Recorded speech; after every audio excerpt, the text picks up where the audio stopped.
Bonjour tout le monde. Aujourd'hui, je continue la playlist théorie et notions.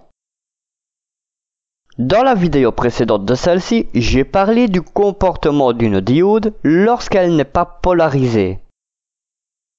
Dans cette vidéo, je parlerai des différentes polarisations des diodes. Cependant, les courbes ne seront pas abordées ici, nous verrons ce qui se passe à l'intérieur d'une diode dans les différentes polarisations. Avant ça, pensez à vous abonner et à activer les notifications afin d'être mis au courant des nouveautés de la chaîne. À présent, passons au sujet de cette vidéo.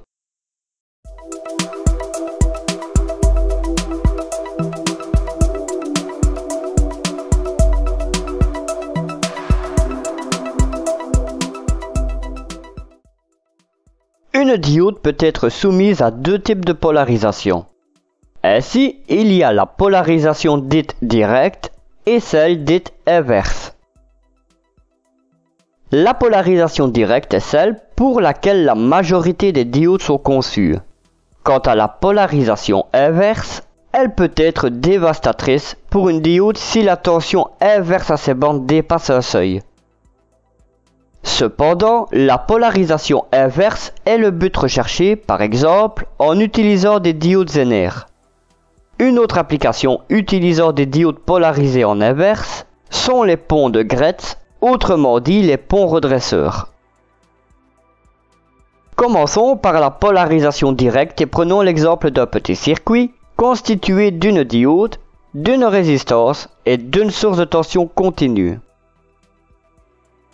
Le positif de la source de tension est relié à la borne positive de la diode, soit son anode. La borne négative de la diode, la cathode, est reliée au moins de la source via une résistance. La source de tension continue pousse les trous et les électrons vers la jonction de la diode. Si la tension de la source est plus faible que la barrière de potentiel, les électrons sont incapables de traverser la zone déplétée et sont repoussés du côté N par les ions. Pour rappel, la barrière de potentiel est équivalente à 0,3 volts pour une diode au germanium et à 0,7 volts pour une diode au silicium. Ce point a été abordé dans la vidéo théorie et notions 12 dont le lien se trouve dans la description. Si la tension de la diode est plus grande que la barrière de potentiel, les électrons libres de la zone N sont à présent capables de traverser la zone déplétée. Par conséquent, ils peuvent se recombiner avec les trous dans la zone P. Ce phénomène est possible grâce au déplacement des trous et des électrons libres vers la jonction. En effet, près de la jonction se trouve une région où se déroule la recombinaison de signes opposés. Ainsi, le courant continu traversant la diode provient de l'entrée continuelle d'électrons dans la zone N de la diode et de la création incessante de trous dans la zone P. À présent, voyons quel chemin empruntent les électrons. Ceux-ci démarrent de la source de tension et entrent dans la diode par la zone N. Ils traversent toute cette zone pour atteindre la jonction. Si la source de tension est suffisamment élevée, les électrons traversent la jonction pour entrer dans la zone P et se recombiner à un trou. Ils agissent comme des électrons de valence car ils passent de trou en trou jusqu'à atteindre l'électrode de sortie de la diode. Une fois qu'un électron est sorti de la diode, un trou se forme et tout le processus recommence. Ce sont les milliards d'électrons faisant ce parcours qui engendrent un courant continu à l'intérieur de la diode. Une résistance doit être reliée en série à la diode pour limiter le flux d'électrons. Continuons par la polarisation inverse et reprenons l'exemple d'un petit circuit constitué d'une diode, d'une résistance et d'une source de tension continue. Le positif de la source de tension est relié à la borne négative de la diode, soit sa cathode, via une résistance. La borne positive de la diode, l'anode, est reliée au moins de la source. Comme le pôle plus de la pile attire les électrons et le pôle moins attire les trous, ces deux signes opposés s'écartent de la jonction. En même temps, la zone de déplétion s'élargit. L'éloignement des trous et des électrons de la jonction crée des ions. Ceci engendre une augmentation de la différence de potentiel sur la zone de déplétion. Cette augmentation s'arrête lorsque la barrière de potentiel est égale à la tension de la source. Cela a pour conséquence que la circulation des porteurs de charge s'arrête. Ainsi, plus la tension inverse augmente, plus la zone déplétée s'élargit. Lorsque la zone déplétée est stabilisée, un faible courant existe en sens inverse. En effet, l'agitation thermique crée continuellement des paires électrons-trous. Ainsi, quelques porteurs minoritaires existent de part et d'autre de la jonction. La plupart se recombinent avec les porteurs majoritaires, mais ceux qui sont apparus dans la zone de déplétion y sont suffisamment longtemps pour pouvoir traverser la jonction, ce qui crée un courant dans le circuit extérieur.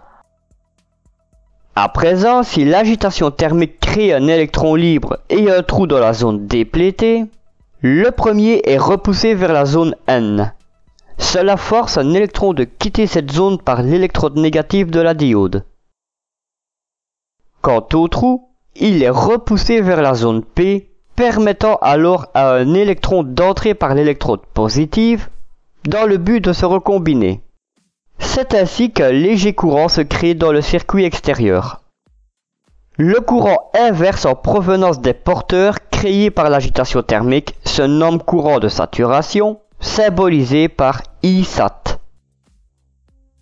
Pourquoi saturation? Parce qu'on ne sait avoir plus de porteurs minoritaires que ceux créés par l'agitation thermique. Ainsi, en augmentant la tension inverse, on ne sait pas obtenir plus de porteurs que ceux créés par l'agitation thermique. En plus du faible courant de saturation, un courant de fuite superficiel peut être créé. Celui-ci est symbolisé par IFS et passe par la surface du cristal du silicium. Le courant de fuite superficiel trouve son origine dans les impuretés et les défauts de la surface du cristal. Pour récapituler, le courant traverse facilement une diode en polarisation directe. Tant que la tension de la source est supérieure à la barrière de potentiel de la diode, un courant continu traverse le circuit. Pour une diode au silicium, la barrière de potentiel s'élève à 0,7 volts. Le courant d'une diode polarisée en inverse est composé d'un courant de saturation et d'un courant de fuite. Le courant inverse est si faible qu'il est ignoré dans les applications car il est quasi inexistant. Nous sommes arrivés à la fin de cette vidéo dans laquelle nous avons vu les phénomènes se déroulant dans une diode selon qu'elle est polarisée en direct ou en inverse. Les courbes n'ont pas été abordées ici. L'aspect plus technique sera abordé plus tard. Si cette vidéo vous a plu, n'hésitez pas à la liker, à la partager et à la commenter. Pour la prochaine vidéo, soit je ferai une nouvelle fiche composant, soit un montage. Afin d'être informé de la sortie de la prochaine vidéo, abonnez-vous et activez les notifications.